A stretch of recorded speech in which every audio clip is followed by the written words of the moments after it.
Bonjour mes amis, je m'appelle Alla Mikhailovna et bien commençons notre leçon. Le sujet de notre leçon est la République du Bélarus.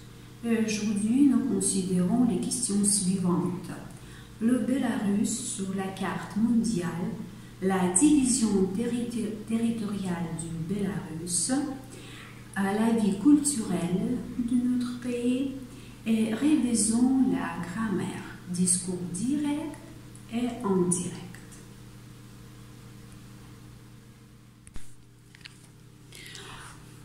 Donc, commençons. Prenons la carte de l'Europe et trouvons-y le Bélarus. Le contour du pays a la forme d'un cœur ou d'une feuille. Le Bélarus se trouve au centre de l'Europe, au croisement de chemins qui mènent de l'est à l'ouest, du nord au sud. Avec sa superficie de 207 600 km², il est plus grand que l'Autriche, la Belgique, la Suisse, la Grèce et d'autres, et se place au 3e rang en Europe. Chez nous, il n'y a ni montagne, ni mer, ni océan. Le Bélarus est un pays des grandes plaines, des forêts, des collines basses, des rivières, des lacs. Au Bélarus, il y a plus de 20 000 rivières dont la longueur est plus de 9 000 km². Depuis en 1990, le Bélarus est une république démocratique indépendante. Le territoire du Bélarus est divisé en 6 régions. Régions de Grodno, de Vitebsk, de Mogilov, de Gomel, de Brest et de Minsk. À son tour, les régions sont subdivisées en 118 districts. Au Bélarus, il y a 104 villes, 108 bourgs et 222 villages. Les symboles de la République du Bélarus sont le drapeau, les armoiries du Bélarus, la cigogne et le rox. Le drapeau bélarus est tricolore, rouge, vert, blanc. Le rouge et le blanc sont les couleurs traditionnelles des Bélarus. Les rouges est la couleur du feu, du courage dans le combat. Le blanc est le symbole de la liberté et de la foi. Le vert symbolise les paysages, les forêts et les champs bélarusses. C'est aussi la couleur de l'espérance. Les armoiries de la République du Bélarus est un récit de son passé glorieux. La cigogne et le rox, eux aussi, sont les symboles du pays.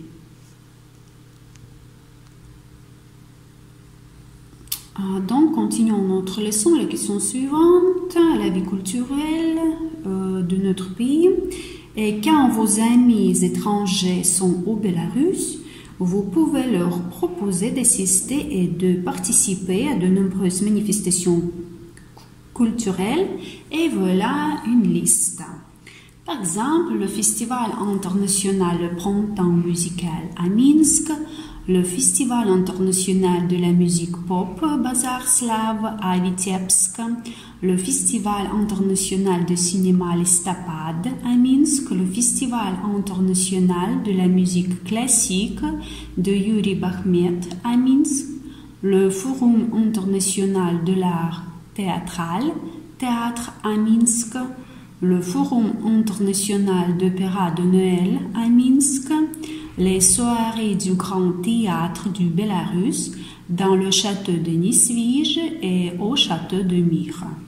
Le forum des théâtres de rue de Minsk, le projet d'exposition Art-Île de Minsk et le Festival international de musique Vladimir Spivakov invitent.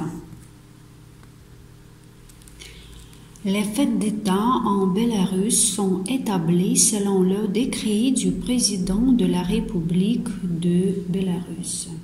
Et l'une des plus populaires fêtes est le jour de la victoire. Le 9 mai, le président et les membres du gouvernement, aussi bien que les milliers des Minskois et des hôtes, viennent sur la place de la Victoire pour y déposer des couronnes et des bouquets de fleurs. C'est ainsi que nous rendons hommage à ceux qui sont tombés morts en défendant notre patrie, notre liberté et notre indépendance. On se prépare à cette fête plusieurs semaines à l'avance.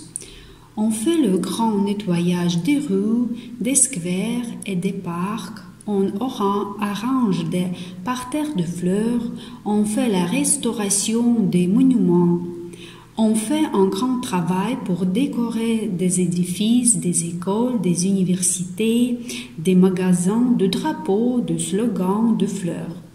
Tous les Bélarusses, surtout des écoliers et des étudiants, y participent.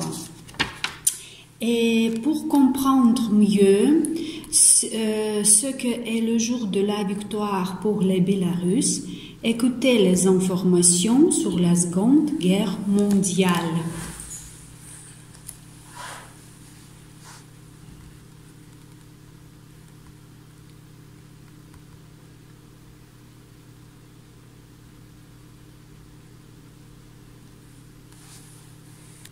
La Seconde Guerre mondiale. Les souvenirs de guerre font partie de notre vie. 4 années noires ont pris une place importante dans notre histoire. Ce passé pèse lourd sur notre présent.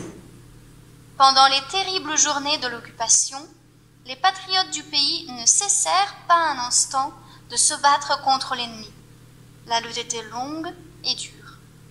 Les Hitlériens qui firent irruption sur le sol soviétique fusillaient des habitants des villes et des villages, y compris les femmes, les enfants et les vieillards. Ils torturaient les soldats et les officiers blessés, ainsi que les partisans faits prisonniers. Ils envoyaient des centaines de milliers de citoyens aux travaux forcés en Allemagne. Ils détruisaient les monuments du patrimoine national, les maisons, les entreprises. En automne et en hiver 1941, devant Moscou, la guerre éclair échoua. Un an après la bataille de Stalingrad et la bataille de Koursk décidèrent l'écrasement total de l'Allemagne hitlérienne. Pendant la Seconde Guerre mondiale, sur le territoire des pays occupés, les Hitlériens créèrent plusieurs camps de la mort, dont les plus importants, les plus grands sont Auschwitz, Majdanek, Trostignetz, Buchenwald-Ravensbrück. Le camp de la mort Trostignetz, le plus grand sur le territoire de l'Union soviétique, se trouvait à 10 km de Minsk, sur l'autoroute Minsk-Mogilov. Il occupait le territoire de plus de 200 hectares. C'est une tombe internationale où se trouvent non seulement les restes des patriotes soviétiques, mais aussi des prisonniers allemands, tchèques, slovaques, polonais, autrichiens. Afin de commémorer les victimes du camp, un mémorial sera érigé sur le territoire de 100 hectares. Pendant la Seconde Guerre mondiale, sont tombés morts 520 000 Français, 400 000 Italiens, 320 000 Anglais, 325 000 Américains, 364 000 Tchécoslovaques, 1 600 000 Yougoslaves, 6 millions de Polonais, 9 700 000 d'Allemands, 26 600 000 de Soviétiques. Au Bélarus, les nazis ont brûlé plus de 9 200 villages, et encore plus de 600 villages ont été brûlés avec leurs habitants. Les Soviétiques, qui ont subi dans cette guerre des pertes colossales, ont tout fait pour remporter la victoire et mettre fin à une guerre cruelle, terrible et inhumaine. Voilà pourquoi le 9 mai 1945 restera toujours gravé dans notre mémoire. Répondez aux questions. 1. Quelles sont les batailles qui ont décidé la défaite de l'Allemagne hitlérienne? 2. Comment va-t-on commémorer les victimes du Tristinetz? 3. Quelles sont les nouvelles informations que vous avez apprises sur la Seconde Guerre mondiale? Donc maintenant, révisons la grammaire. Aujourd'hui, discours direct et indirect. Le discours direct où le narrateur rapporte les paroles ou les pensées sans les modifier.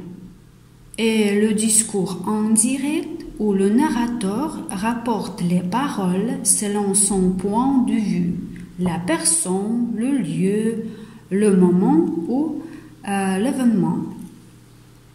Et par exemple, la proposition informative. Discours direct. Pierre dit « je lis » et discours indirect. Pierre dit qu'il lit.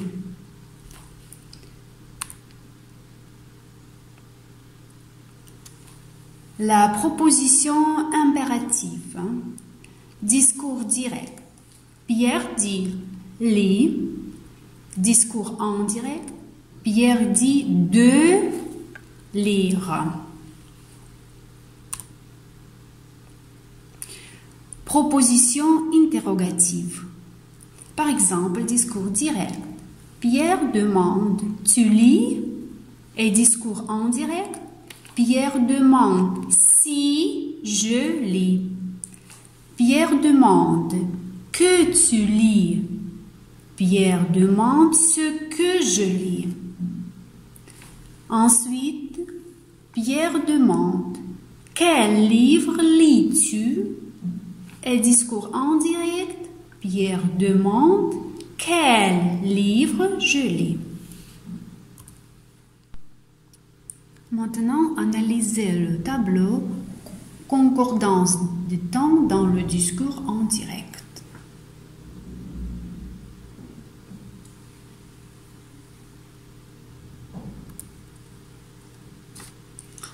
Donc, le plan du présent.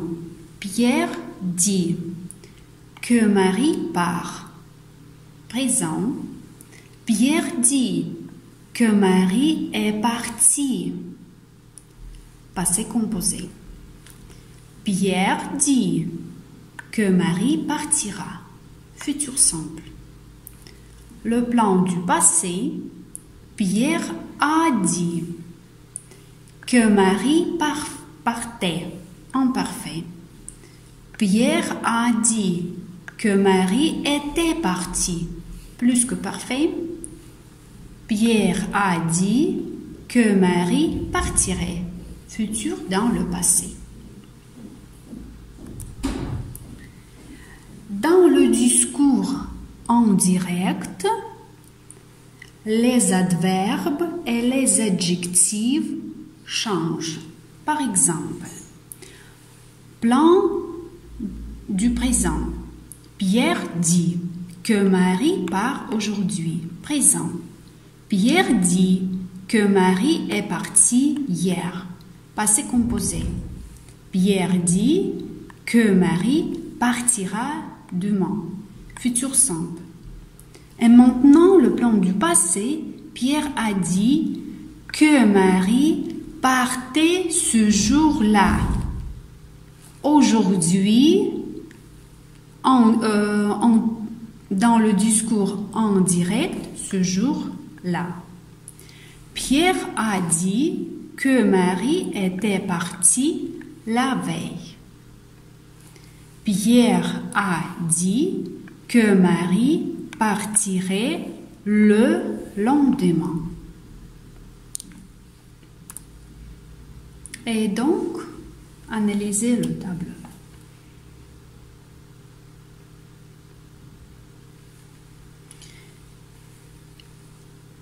Merci pour votre attention.